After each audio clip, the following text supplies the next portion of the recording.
The 688th edition of the Four Corners podcast starts right now. This is the Four Corners podcast. Elton ready on his second attempt. That one is no good. They battle for it. Loose ball. Recovered. Marvin. He scores. 17 seconds left. And he was fouled. Here we go. Lawson with a runner. No. The rebound. Hansbrough at the gun. Got it.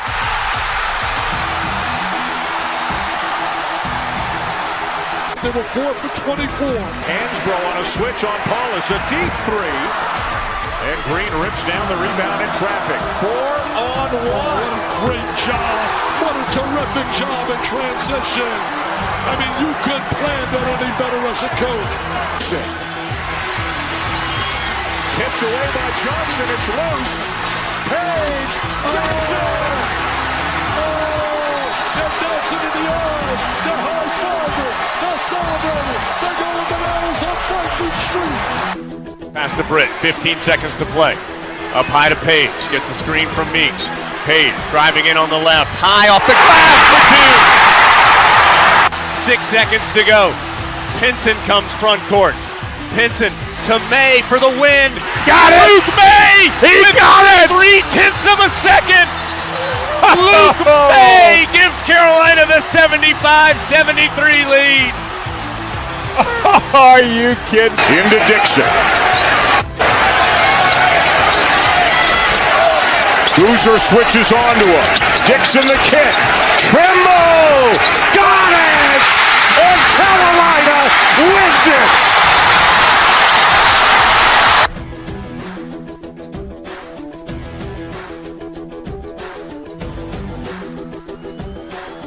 Here are your hosts, Josh Marlowe and Anthony Pagnotta.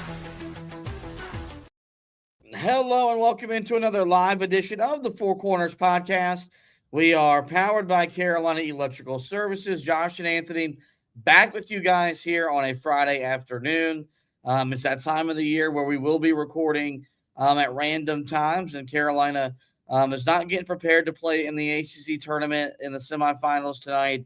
They were eliminated last night by the Clemson Tigers, 80-79. We're here to talk about that loss, a lot to talk about from the game itself, and then the exterior conversation that has emerged outside of the game regarding Hubert Davis and Carolina fans' belief in him as the head coach. And we just got a lot to talk about when it comes to that aspect of where I think so many Carolina fans are after losing last night to Clemson. So let's go ahead and just get right into this. Carolina loses 80-79, but this was a game that was not close for the majority of the second half. Carolina trailed by as many as 18 before mounting their comeback attempt that fell just a bit short. Had Clemson made their free throws down the stretch, who knows how close this would have ultimately have been, but they missed 2 free throws with 2.7 to go. Carolina was unable to make a 70-footer to win the ball game. They were led by Henry Vassar, who had his best statistical game of his career, 28 points, 17 rebounds for Big Henry last night in 36 minutes. But again, it comes in a losing effort as Carolina fell just 1 point short of getting to tonight's semifinals. And this is the first time that Carolina has lost in the first game of their tournament since 2014. After 2014, they had won at least one game in the ACC tournament for 11 straight years. It's the fourth time Carolina has been the 4 seed, and they've played and been eliminated in the first matchup. So history is not on Carolina's side. When they get the 4 seed, we know how important the double bye is in terms of the ACC tournament and trying to make a run. But when you're trying to project that moving forward, we'll know if Carolina is the 4 seed, not to expect a lot of things. And I think that's I think that's where a lot of the frustration lies with the loss. Is you lost to a team that you just beat 9 days ago, and they manhandled you for the majority of the game. And I still think a lot of people thought Carolina was going to make some noise in this tournament. When I filled out my bracket, I actually picked Carolina to win the tournament, and not because I thought they were the best team. I just liked the way their matchups were set up. But you don't even get to semifinal Friday night. You don't get the rubber match with Duke, which is something that I think we were all sitting there watching Duke struggle with Florida State, and I think Carolina without Caleb Wilson can beat this version of Duke that was down 2 starters, but you don't even get to get that because Clemson stands in your way, and more importantly, you enter the NCAA tournament with a losing streak. You've lost back-to-back games. You're not playing your best basketball anymore. And that's the goal when you enter the NCAA tournament. Doesn't mean that Carolina still can't go there and make some noise and win a game or two. But it's when you see teams that enter on losing streaks, usually the losing doesn't stop once you get to the biggest stage in the sport. And so I think you got to give you got to tip your hat to Clemson. They played really well down a starter. Carter Welling unfortunately tore his ACL. They had a reserve Nick Davidson step up and had a big game. And unfortunately, Carolina was not up to the task, and they lose to a team that they beat just 9 days ago on their home floor to secure a perfect 18-0 home record. 9 days later, that same team is sending Carolina home and has this fan base up in arms as we get closer and closer to Selection Sunday. Yeah, I just don't think that we thought it was going to be nearly as ugly as what you saw at times last night, where Carolina looked completely inept offensively at one point during the first half. You look at some of the struggles that they had in the second half in terms of allowing Clemson to shoot 50%. I mean, that's the thing. If you hold them to 46% from the field, you probably end up winning the game. Because, ultimately Carolina just let up one too many baskets to Clemson when it was all said and done. I think that's where a lot of the frustration lies, is that this is a team that historically this program has owned. And maybe you just want to give some credit to Brad Brownell and where he's got Clemson, because they've reached heights that maybe they had reached at one time. I'm not as familiar with their history as our history, but where he got them a couple of years ago, I mean, that was some pretty historic stuff for that program. With as much as they care about their football program, their basketball program, certainly not as highly talked about, as highly concerned about on campus. So, I mean, it's just disappointing that Carolina looked unprepared. And then when you go into the locker room and you hear guys that are saying that they felt that the energy was off, that they didn't bring the right energy to the table for this game. I mean, that concerns you, man, because this is a one and done scenario. You knew that coming in here. And, Seth Trimble was sitting at his locker and said, I don't know. There could have been guys that were overlooking this game and looking ahead to Duke. I hope that wasn't the case, because the team on the other side was not overlooking you. They looked at it as a great opportunity to try to win for a fallen teammate. And I thought that was what Carolina was ultimately going to come out and do. Really, it looked like Carolina came out a defeated team, a team that looked like, because of the injury that they had suffered on their side to their leading scorer, they were just unable to function. And, they were back to what you saw at times in that second half against Duke, where it just looked like we're lost without our best player. And I did not think that we were going to see that, because you go back to that game that's only a little over a week ago, that game against Clemson in the Smith Center. And Carolina looked so much different in that game. They looked like a more confident bunch.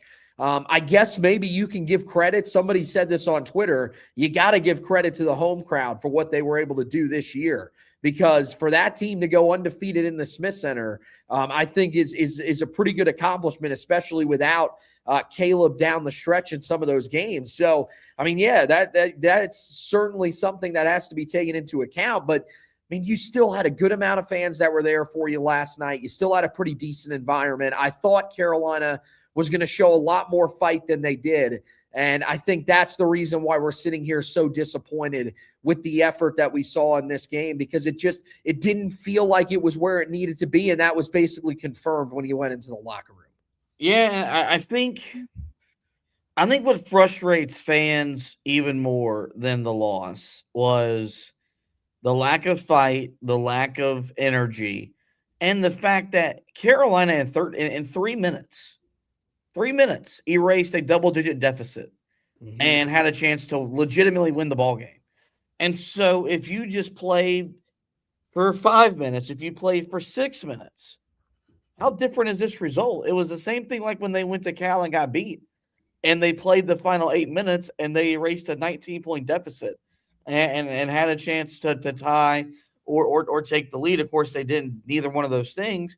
They still lost the game, but they showed right there that whenever they buy in, whenever they commit to doing the little things, to doing the hard things, what they're capable of doing.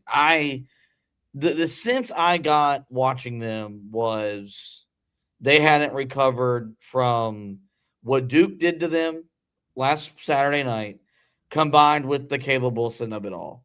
And I don't know if that's a fair enough excuse. You have 5 days to move on from the loss to Duke. I know that's a hard thing to do because I don't ever move on from losses to Duke. They still eat at me to this day as a fan, but that's your job as a player. And the Caleb Wilson news, it sucks, but you got to grow up. You got to be tough enough to accept that he's not coming back. And I think they put so much into his potential return mentally that, man, once we really get him back, we're going to be good to go. We're gonna knock some teams out that we're not supposed to knock out. That now that he's not coming back, I don't think that confidence still exists within that roster. And look, you can blame the players for that mindset. You can blame Hubert Davis. You can blame Jim Tanner and the assistant coaches for putting together a roster that depended so much on a freshman, to where it feels like everything is crumbling down now that he's injured. But that was just the sense that I got watching them. Sometimes when you get into tournament action, you get a sleepy environment because you're playing late, but that wasn't the case last night. That arena was alive. That arena was ready to get behind Carolina. There were more Carolina fans there than there were Clemson fans, and they never really gave themselves a chance to get into the ball game. And Carolina led, it was at 21-16, I think, at the under 12 timeout, about midway through the first half or so. Maybe it was as far as the under 8. But then Carolina gets outscored like 49-26 over, the next however so minutes. It wasn't a short run by any means, but it was just over a gradual extended period of time. Clemson really just took the air out of the game and took the life out of Carolina's spirit. Up until something clicks and Carolina makes, a ferocious comeback that stops short. And I think it's what's frustrating is Hubert Davis told you after Duke what the message was, and then it was reiterated that when they were getting ready for preparation, that was a simple message that it's this time of the year in the calendar. It's all about having a sense of urgency, wanting to go in there, be ready to fight and do whatever it takes to win, and that just simply wasn't the case. Clemson was tougher. Clemson was more desperate, and they didn't let the injury to Carter Welling bring them down. If anything, it inspired them to go out there and play for their teammate, and you would hope that Caleb Wilson could have that same impact on his roster, but unfortunately that was not the case, at least last night, and Carolina gets sent home packing, and in a tournament that I think was open for Carolina to win. I saw a path for Carolina to get this thing done because of how compromised Duke is as compared to the other teams. And I want to start there because I didn't get a chance to do the preview with you yesterday. You did a good job filling in. I appreciate that. But, I put in the discussion topic was how much do we want to win this event? And, Andrew Jones, who does a great job for Tar Heel 24/7, he put out an article about this, on Tuesday or Wednesday. Growing up, was not raised to value winning the ACC tournament. Roy Williams valued the regular season.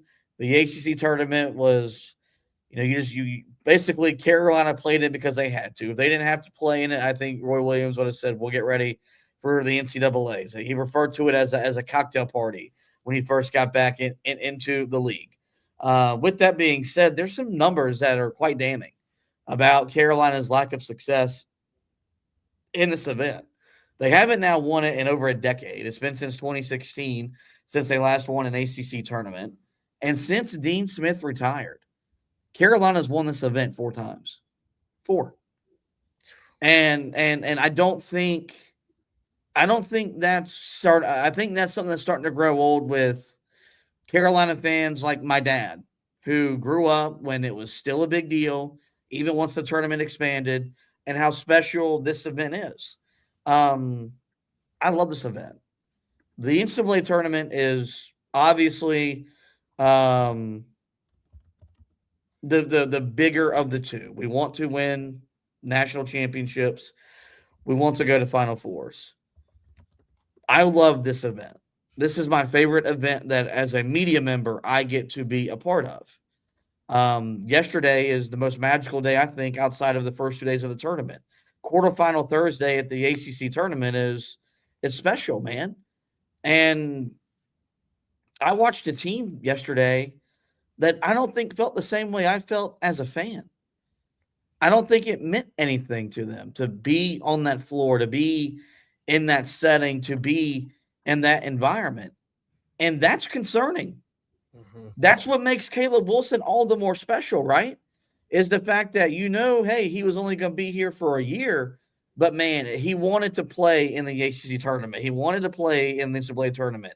He was busting his butt to get back in and play at Cameron Indoor Stadium because he knows he's not going to be able to tell his grandkids about that experience one day when he's gray and old after making hopefully billions of dollars playing basketball at the highest level. Like that, for me, I think is where my frustration sets in, is this event has kind of come back around to where now, like, I'm desperate.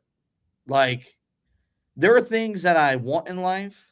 Like, I want a girlfriend. There are things that I need in life. I need to lose weight, and I need to win a conference championship. I need it because it's been too dang long. And so that to me was where my first bit of frustration set in. Was I gear up for this event every single year. Getting to be a member of the media and be there is special. And I watched the team that I love, the team that I devote every second of my life to, from the time the season starts until the time the season ends, and every moment in between, not want to be there. And I think what's irked a lot of Carolina fans is how many times have we said that under Hubert Davis? The answer is a lot. Mm-hmm. That answer is a lot. And I'm not on the anti-Hubert wagon, but he can't run from that, and he can't hide from that. And so I think that's, for me, where this frustration really sets in is they just got told after what happened at Duke about a sense of urgency. And the very next time we see them take the floor, they weren't ready to play. And they got hit in the mouth. And we can credit the fight and the effort to get back into the game, but this ain't horseshoes, man. Close ain't good enough. There's a winner, there's a loser. And I don't know if that's a game that Carolina should have lost even without Caleb Wilson. Yeah, I mean, the sentiment in the locker room was that, well, we fought back. We're happy about the fight back. I'm sorry. This ain't that type of university, man. This ain't, not when it comes to basketball. The demand is very high, and rightfully so, on the men's basketball side of things. You should be winning these games. Not we should be competing in these games. No, you should be winning these games. And I get it. You don't have your best player, but you got to be able to get over that. You guys have played 7 games without him coming into last night. You were 5-2, including a win over the team you beat or the team you played. So I just don't understand. And Myron Goodman brings up a good point. And it really makes you wonder, when we've come here to Charlotte, when you've gone to the ACC tournament just in general, under Hubert Davis, how many times have you entered the event when you thought that Carolina's confidence as a team was really at its peak that season? I don't remember a time. And that's what's concerning. Now, you could say with an injury like what you had suffered with Caleb Wilson, it's hard to be confident. And that's why I think the anti-Hubert people and the people that are like, hey, man, it's time to move on from Hubert Davis. And I know we're going to talk about that more as the podcast goes on, but I think that's probably a little far. But what I do understand is I do understand where the frustration is coming, where you're starting to look at this program and you're saying this is wash, rinse, repeat when we go to this type of tournament. And you wonder, is it going to sort of transition over into the NCAA tournament? Are they going to understand the level of urgency that you have to bring? The next time you lose, your season is over. That's it. Take a look around, guys, because the group that you're playing with, this is the last time that you guys are together. And this is not like it used to be in the past. We're not going to see most of you underclassmen back. We're going to see a lot of you guys leaving because that's just how the NCAA portal works. That's how the transfer portal works. That's what college sports is at this rate. So there's going to be a lot of turnover. So for this group, they talk about how close they are, how confident they are in each other and everything like that. Well, if you are, then you got to show us that urgency. And I thought last night was a great chance to be able to do that. You're in a neutral court, it's a neutral site, but even still, you've got the backing of your supporters. And it felt like there was a good crowd there, as you said. You didn't hear it all that often. People would say, well, if you were in the arena, well, the crowd didn't get loud all that often. What was there to get loud about? There was never a point about, I would say 8 minutes into the game until about 2 minutes left in the game that you thought Carolina had a chance to win the game. Because from that point, in the first half, Clemson really took control of the game. You were playing it at their pace. They were shutting you off on the offensive end of the floor like they were able to do to some teams this year. And so they were controlling everything about the game. And it never felt like Carolina wrestled that control away until Henry Vasar just said, you know what? I'm going to turn into Steph Curry or name your three-point shooter, and I'm going to take over the game. And then Derek Dixon's going to help me out a little bit, and we're going to make a run at this thing, but ultimately come up short. So, I mean, yeah, I'm getting where people are frustrated. And last night was the first time that I really sat there and envisioned to myself, would things be different if there was a different coach on the sidelines? Like, would you actually be winning? Because when you see all these people on social media that are saying, oh, it's if there only was a new coach, if there was a new coach, I tried to put myself in that spot. And the answer is unknown, but I don't think it's a definite no. Like, I don't think that, if you go out and get another coach, that's guaranteed that Carolina is just going to be in the same spot. I think there is a chance that they could be better. And, with where this program's been at the last few years, my thing is I want to get back to being one of those elite programs that each and every year you can count on is going to be fighting for an ACC regular season title and fighting for a top 4 seed in the NCAA tournament, like we see with Arizona, Houston, even your rivals, the Duke Blue Devils. Like, it's sad, but you're at that point. And so that's ultimately where I got to last night. And maybe I'm wrong for that, but it's just, it just makes you wonder, is Hubert connecting with these kids? Because we've asked that question a few times over the last handful of years. Feels like almost once a year we have to ask that question outside of the year they won the ACC regular season title. That group, they connected with Hubert Davis. But it just doesn't feel like these other groups are nearly as bought into winning as he is. And I don't know what to do about that. Yeah,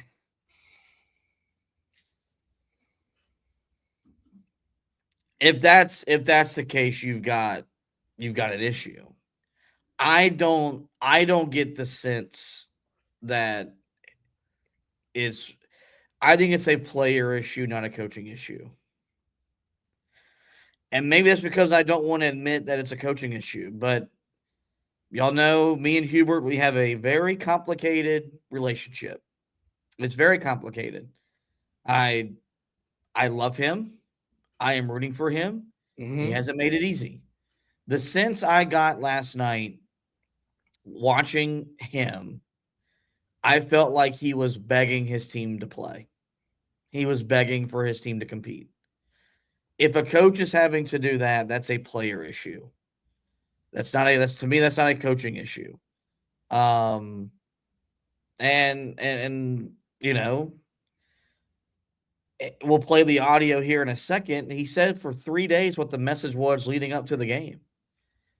So it's not like they didn't address urgency issues, because they've had them all year long, even with Caleb Wilson. So, we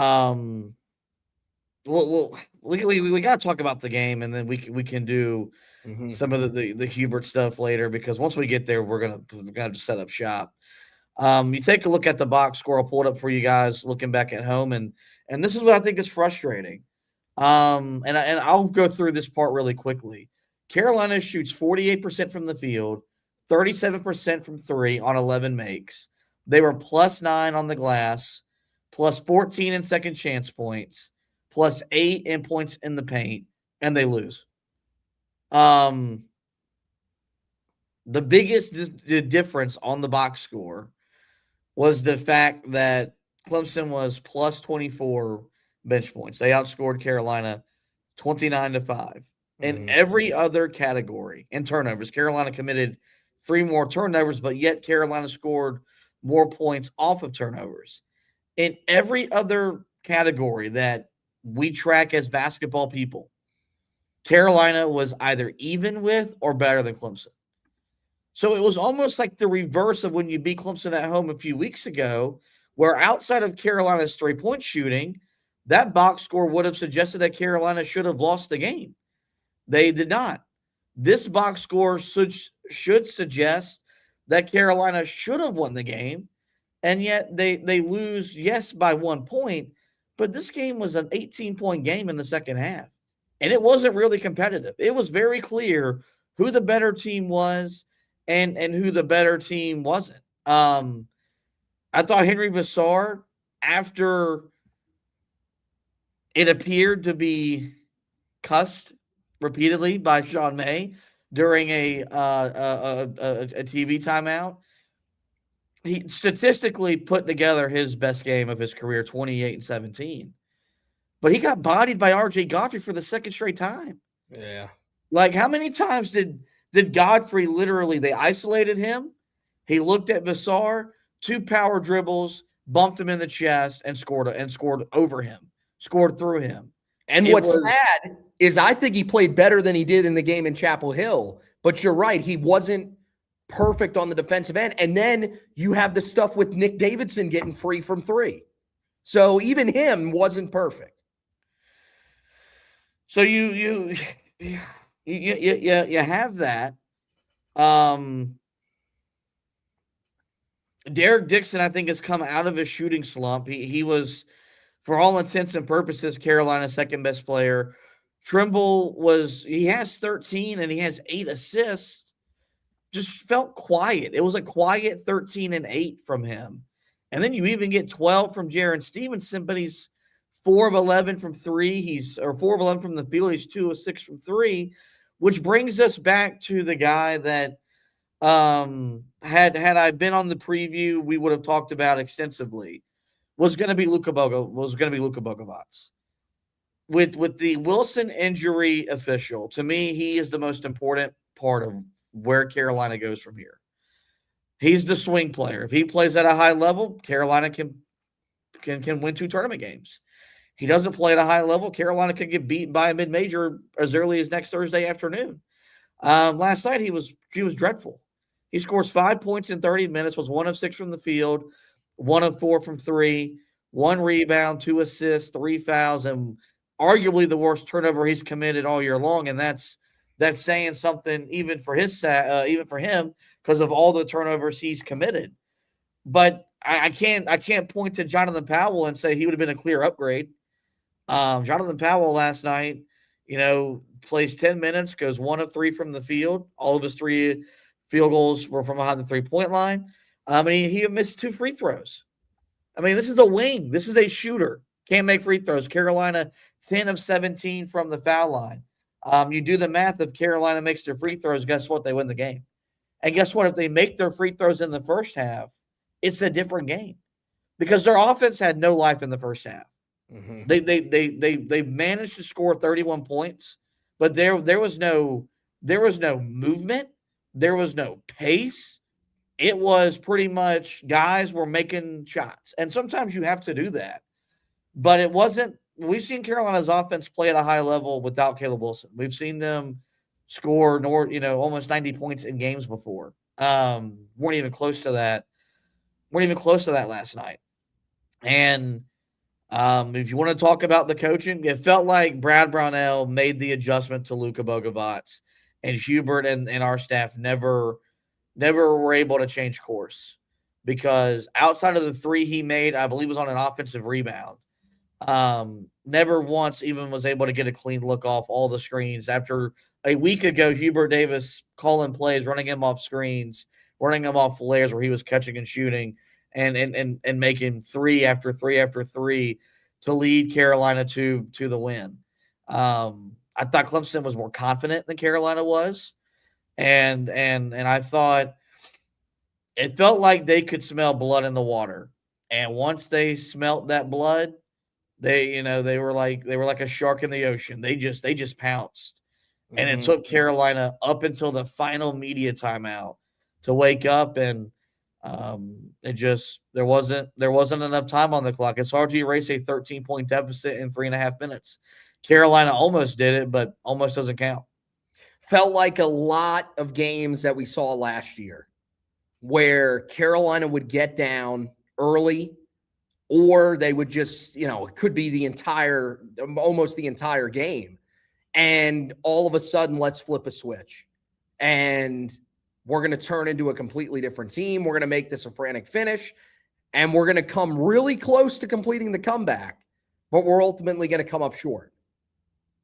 And to me, I cannot believe that you're back there with this team because you've got a guy in Seth Trimble who was on that team last year and should want to be avoiding that at all cost. But it seems like that's the type of team that you're dealing with once again, where, we talked about it early in the year, man. Even some of those games against mid-majors, Carolina was not great starting games off. Now, a lot of it was turnovers.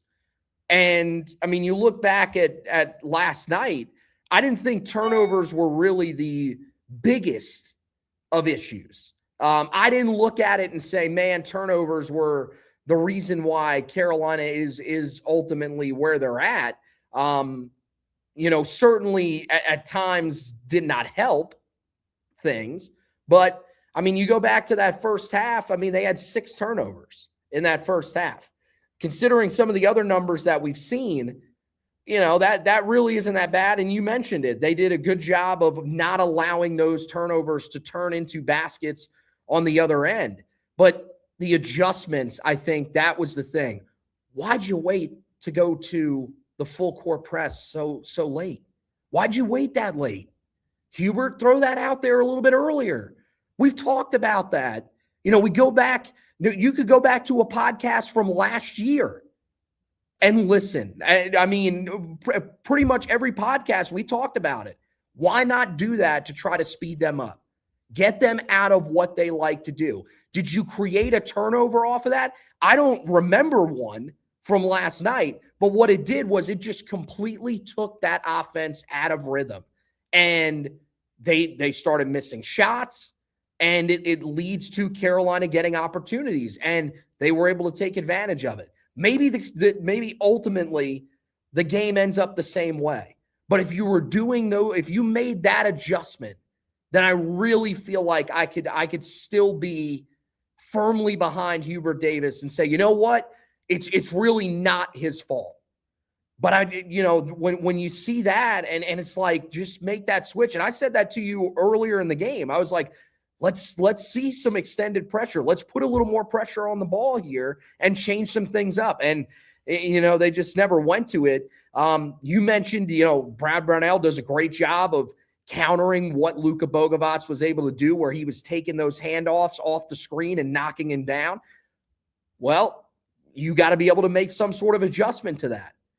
Carolina did not. There was never a moment they made an adjustment to that. And so you were relying on the ball just moving around the perimeter a bunch because Clemson did what they did in the first matchup. They did a really good job of cutting off the driving lanes. And Seth talked extensively about that in the postgame.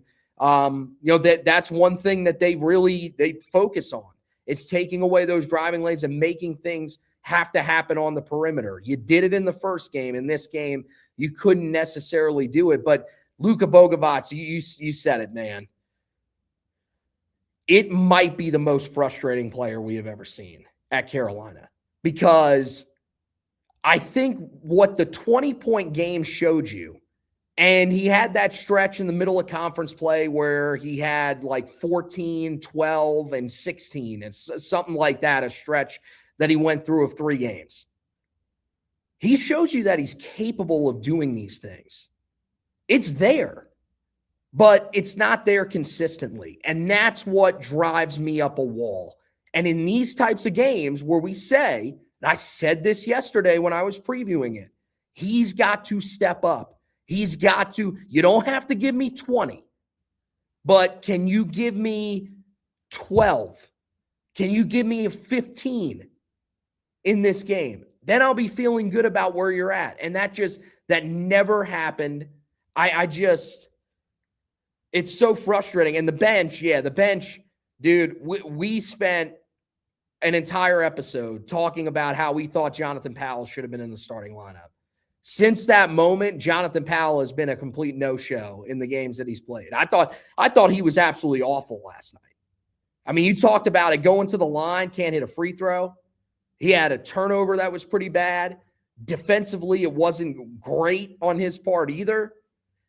I don't know what happened, but it seems like the confidence for him has been lost. And maybe it's because they didn't play him enough. That could be on the table. But this is the wrong time of year. And that's what sucks, man, is that it felt like maybe this team was turning a corner. And that even without Caleb, you lost to the number 1 team in the country. Okay, reset, come back, get yourself in the right mindset. You could still make a run, even without your best player. And now I go back to the confidence thing. And we talk about it every year at the end of the year, it feels like. We talk about the confidence of certain guys on the team as a whole. And I think you are back to that spot where you just ask yourself, how confident is this team? Because if they bring the confidence level that they brought last night into the game, then they're not winning anything next week. They're going home Thursday or Friday, whichever day they end up playing. So it's got to be a complete mindset change. And, it sucks that you have to hear things like from your senior leader, well, where do you guys go from here? And it's back to the drawing board. By this point, the drawing board should be marked up. You should know exactly what you're doing. But it feels like this team is still searching for its identity as we enter the NCAA tournament. Yeah, no, you're right. I'll address two things that you said. The full court press. I mean, Hubert said a few weeks ago that without Caleb doesn't feel like he has enough depth to utilize it the way that he wants to. Year in winter go home scenarios. Mm-hmm. I don't care about that. These are 18, 19, 20-year-old kids. If they can't play big minutes and play big minutes 2-3 straight nights consecutively, you need to get your players in better shape. Plain and simple. So that was probably the biggest issue I had last night from him in a coaching perspective.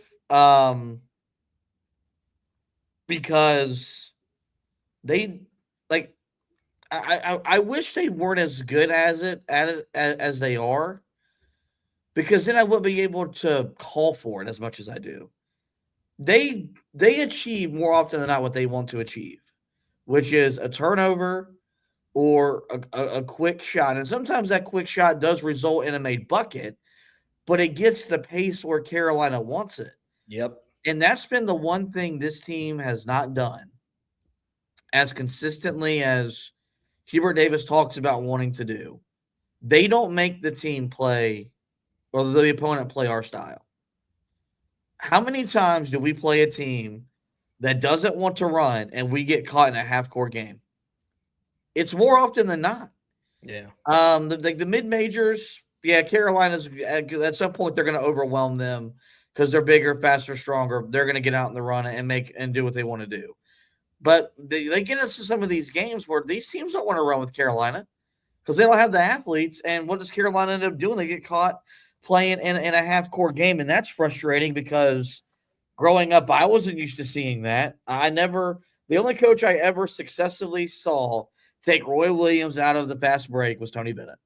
That is the only coach quite literally I saw that could consistently not allow Carolina to play basketball the way they want to play basketball. That happens routinely. Now, Carolina gets caught playing games in different ways. When they win those, I get excited because I believe the teams that can win in different ways are the ones that can go deeper into their conference and their NCAA tournaments. But I don't have that feeling with this group. And the Luka Bogovac thing. Look, we have bagged on Kyan Evans for a misevaluation, whatever it is, and a pretty bad investment, if you will. There's a case that Carolina swung and missed harder on Luka Bogovac. I was watching his film earlier today from when Carolina landed him. Go watch that Luka, and then watch the Luka that we got.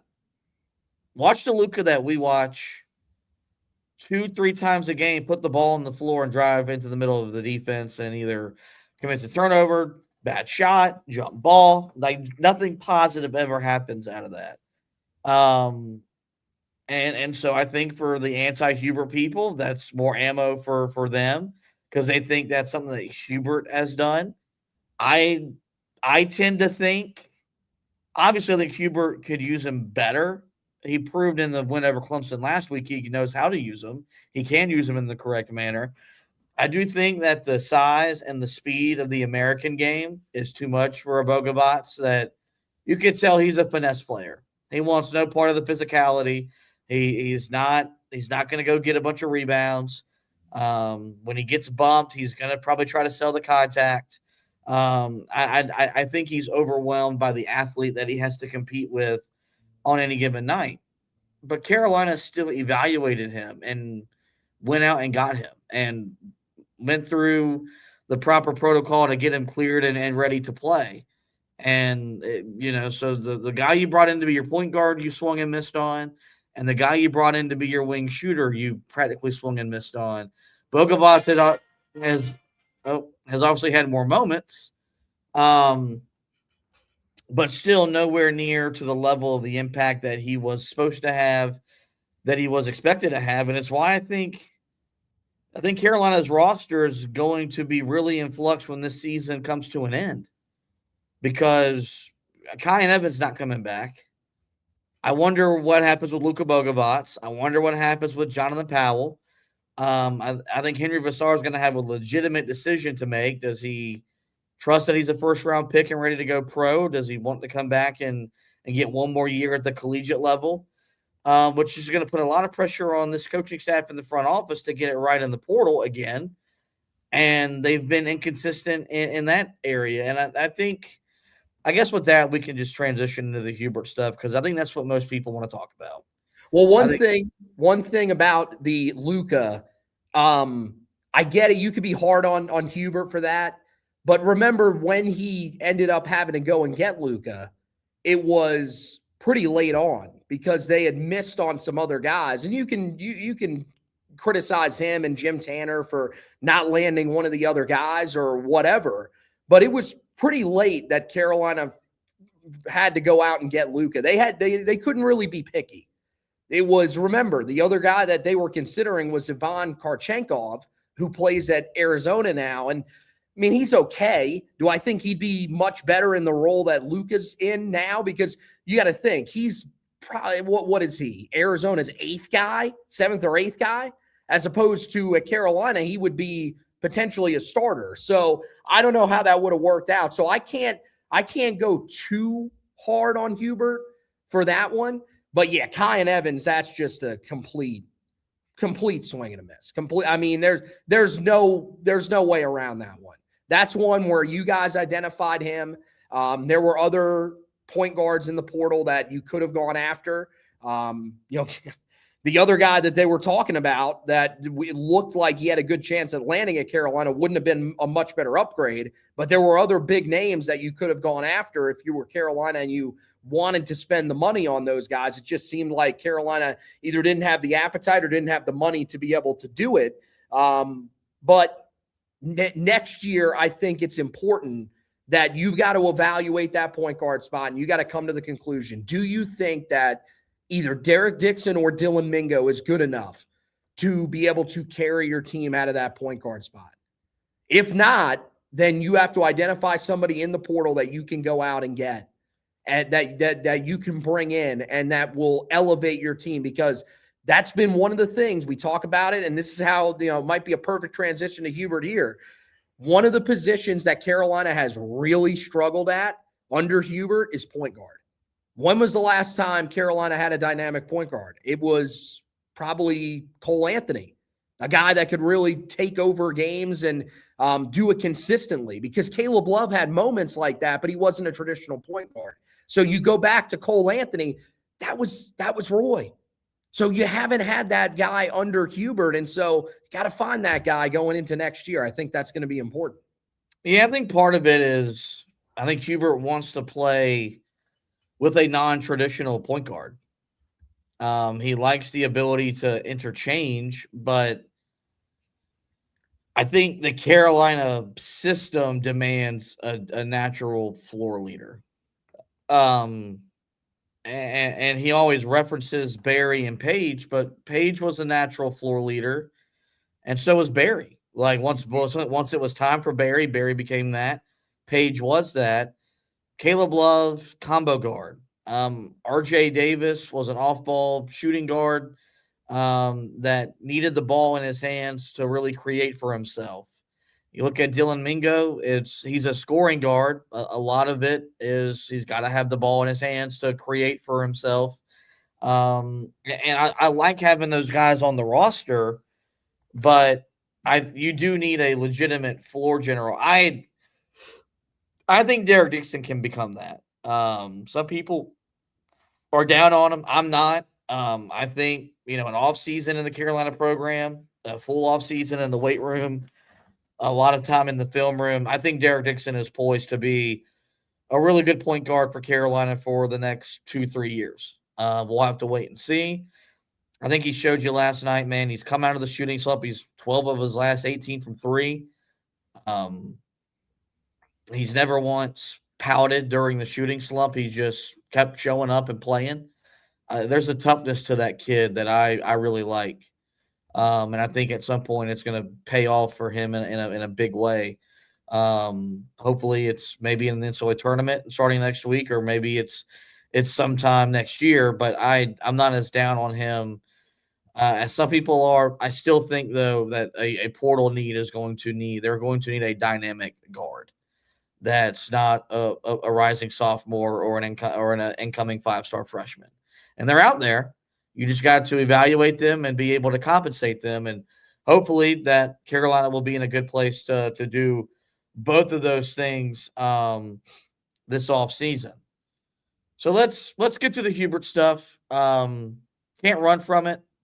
We knew this was going to be the conversation around him all year long. Like, we talked about it so much over the summer that whenever Carolina loses, this would be a talking point we'd have to address, and that's where we are after last night's loss. I'll say this: I don't think he deserves to be fired. Don't think that Carolina should entertain firing him. I just got done making the argument 48 hours ago, 20 or 74 hours, 72 hours ago online on this podcast. This was his best coaching job.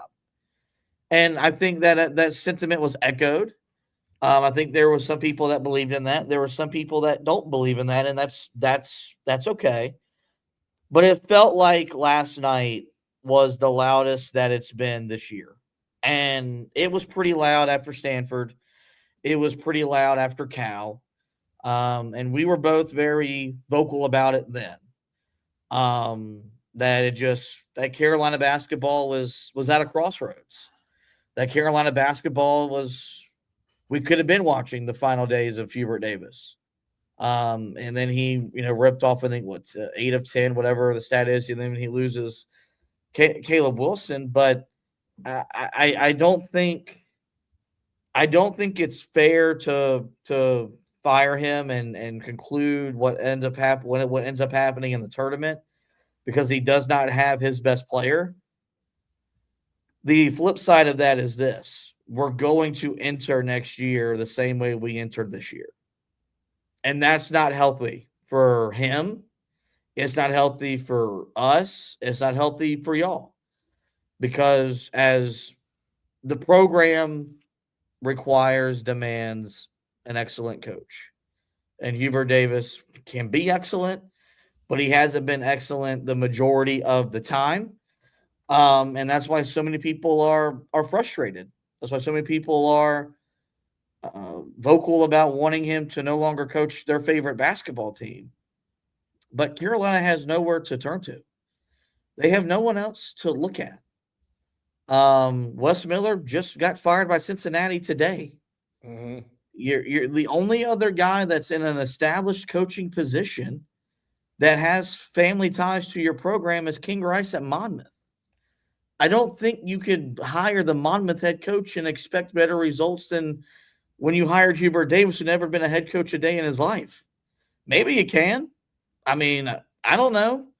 I've watched King Rice coach 10, 15 games in his life, usually the games that are the biggest for that program, usually trying to get to the tournament or win their way into the conference tournament championship game.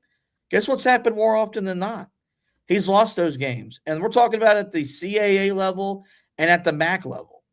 If he can't win at that level, what makes you think he's going to come into Carolina, into the ACC, and win at a higher level than what Hubert Davis has done? And, the people that want him fired are the best of – to me, they're the best example of how spoiled we are. Because in 5 years, what he's done is win 70% or more of his games. He's won 20 games or more in each of his 5 years. First coach to ever do that at Carolina. He's been a 1 seed, 2 years removed from a 1 seed. He's 5 years removed from a national championship game appearance. He's won an ACC regular season title. It's not like he hasn't accomplished anything. It's that he hasn't accomplished enough consistently. And I I'm just not there. That loss last night did not, like, I've told y'all when I felt like he was the issue. I've come right on here and blamed him and said I think he's the reason why. I didn't get that sentiment last night, but I can't ignore where our audience is at and where the majority of the fan base that we talk to is at, where they're more out on Hubert Davis than they are in. Yeah, it's impossible to ignore at this point. I mean, when you get to the point that it seemed to get to last night, I mean, the majority of the fan base and media members that are not a part of the fan base were basically saying change needs to happen. I mean, there were multiple people, multiple big time people that follow the sport of college basketball that were like, yeah, this is much of the same of what we've seen these last few years. It's got to change. And so when you're getting that type of reaction, it's hard to just sit back and say, nah, we're not feeling any of that. That's my thing. I'm not feeling all of it. I'm not where some people are, because I've made the argument the other day that he should have been receiving Coach of the Year votes. And again, if I had my vote, I would have voted for John Shire as Coach of the Year, because I thought that he was the best coach in the conference this year. But my point was, if Luke Laux is getting votes, which now, Luke Laux, what he showed in the ACC tournament as well, showing he's a pretty good coach. So maybe that one you don't take nearly as much issue with. But Brownell, now it's tougher to say that after what happened last night. And Mark Madsen, we thought, yeah, Hubert should have been getting votes over those guys. There's no doubt about that. I don't think it's his best coaching job. I really do think that was the year that they won the ACC regular season title. I just thought the way that team came together, the way they responded to him as a head coach, I thought he did a great job with that group. And so I believe that's his best coaching job, but this one's probably his second best coaching job. The question is that enough for North Carolina?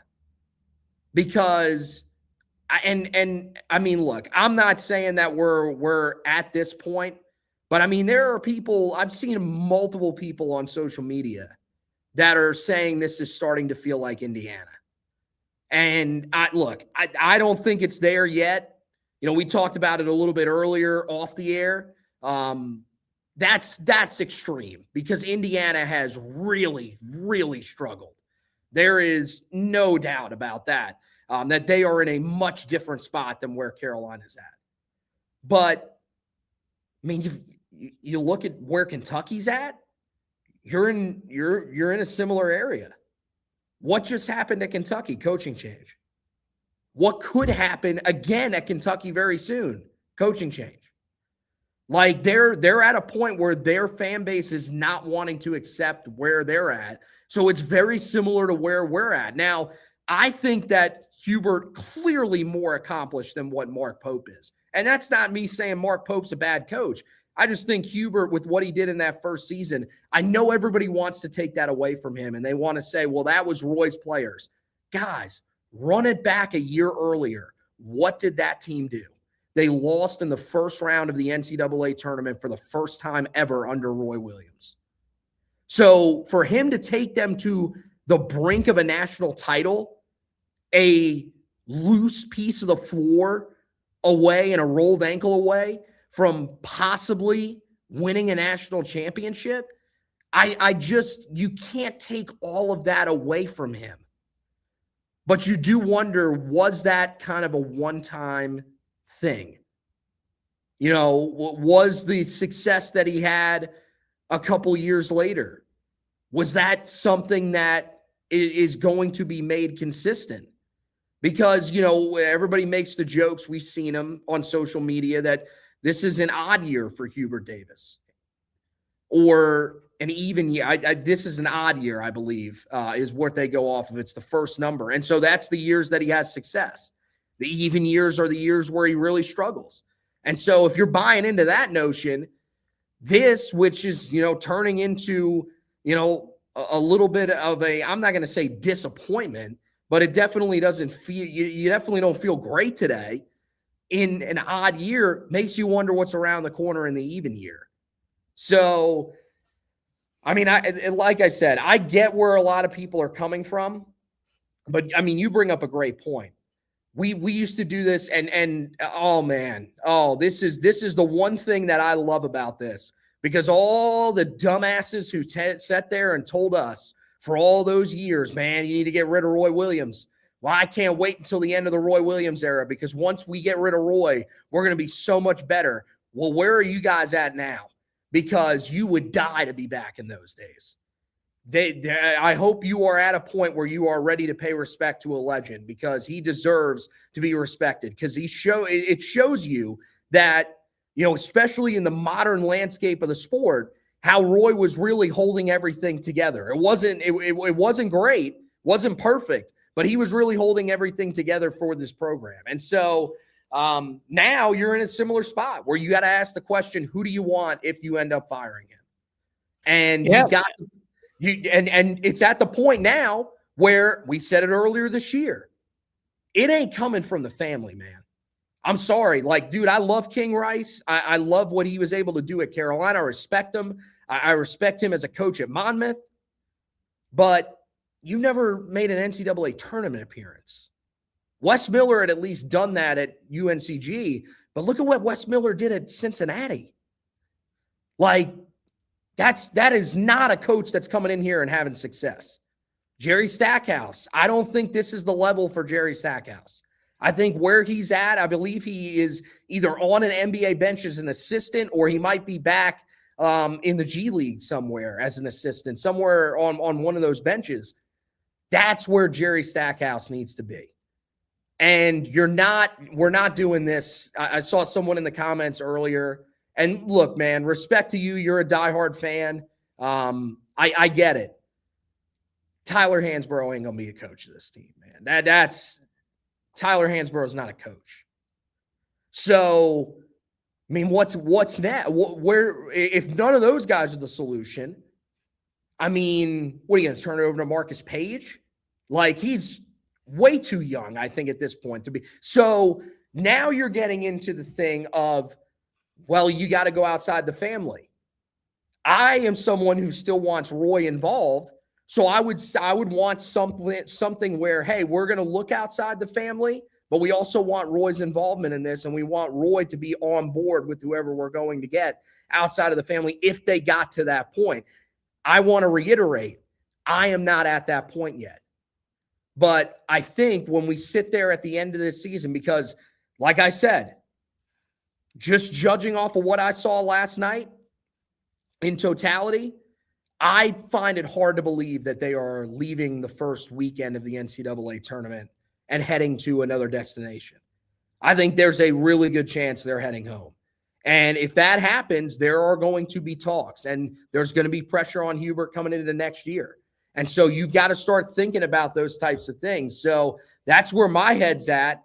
But yeah, I mean, again, that's still, it should go without saying that I'm still rooting for Hubert to be the guy and for it to work out for him. I just don't know if his message, and especially we didn't play the audio, and we're running late here, so I don't know if we're even going to play it. It just seemed like a man that's out of answers, that just doesn't know how to help. And we've seen that for so many of these years that he's been in place. That's a tough spot to be in. And so, that's where my head is at today as we sit here after this Clemson loss. Yeah, I think, when I look at this and I look at his 5 years and I ask, is it enough? On the surface, that answer is no. It's not. And I'm not going to lower my standard for what I expect this program to achieve.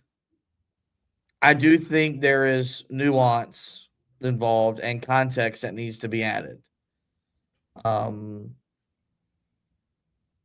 He was not equipped from the moment he became the head coach to have what you need to have to win at the highest level in collegiate sports. Did not have the necessary funding, did not have a GM. Those are the two main things. Carolina gave him a GM. Carolina gave him a $14 million budget. He was 24-6 at the end of the regular season. Now, I brought that up and I was told, yeah, but they weren't a legitimate national title threat. Fair. I hear that. I wasn't arguing that they were. But I think you need to look at the tournament, and there are, I think, 10 to 12 teams that are capable of winning the national championship.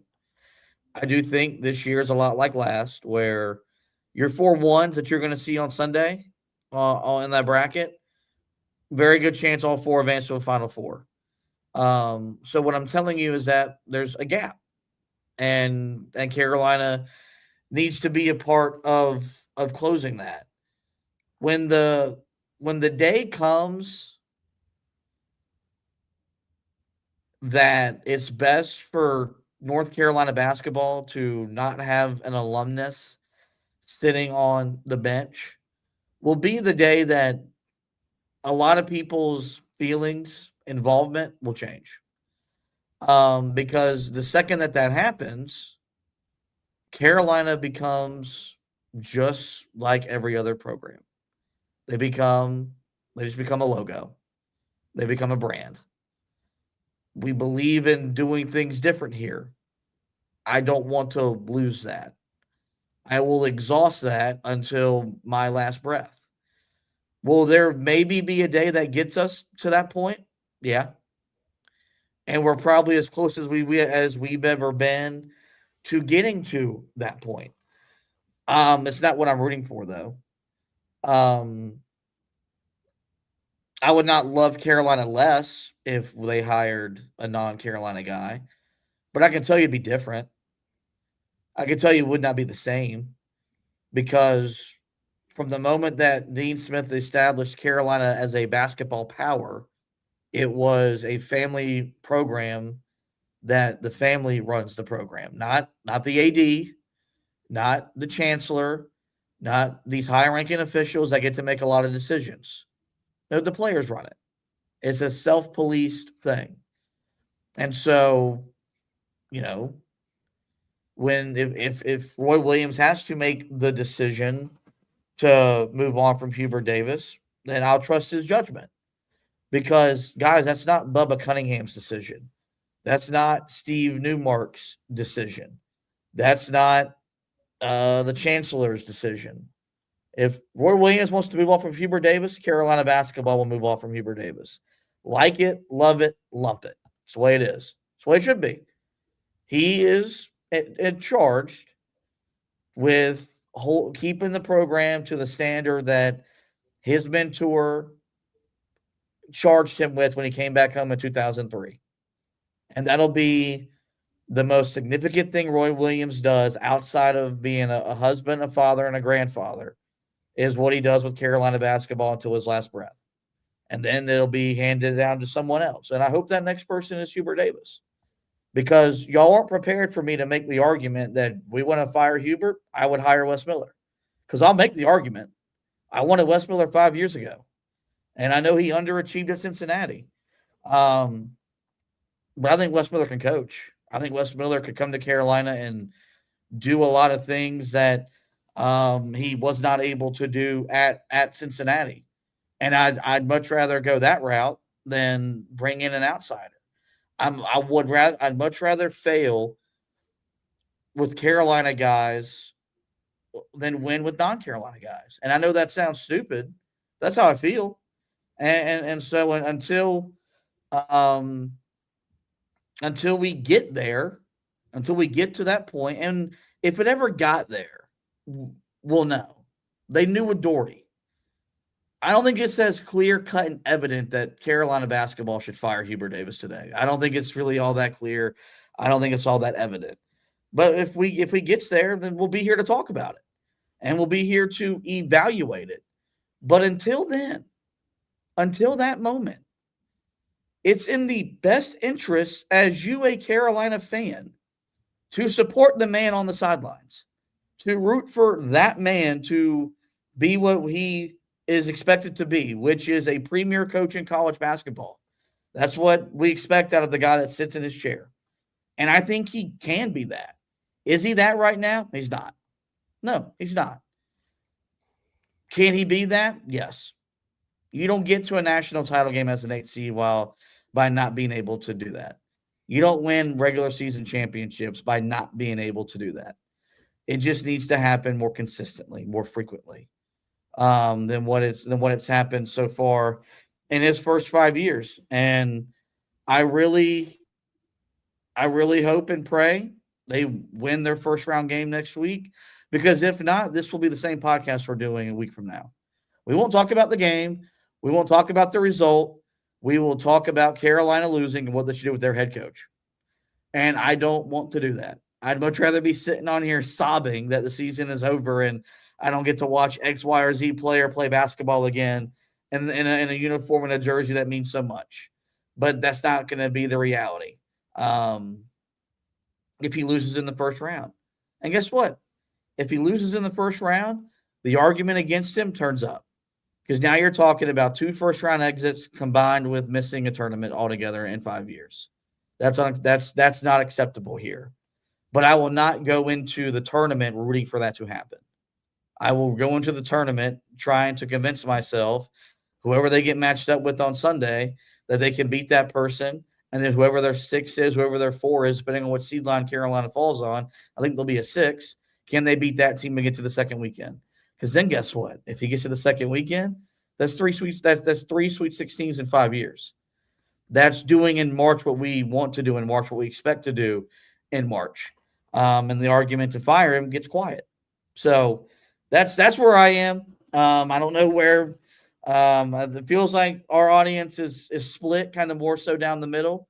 And I don't know if that's good, bad, and different. I don't really know.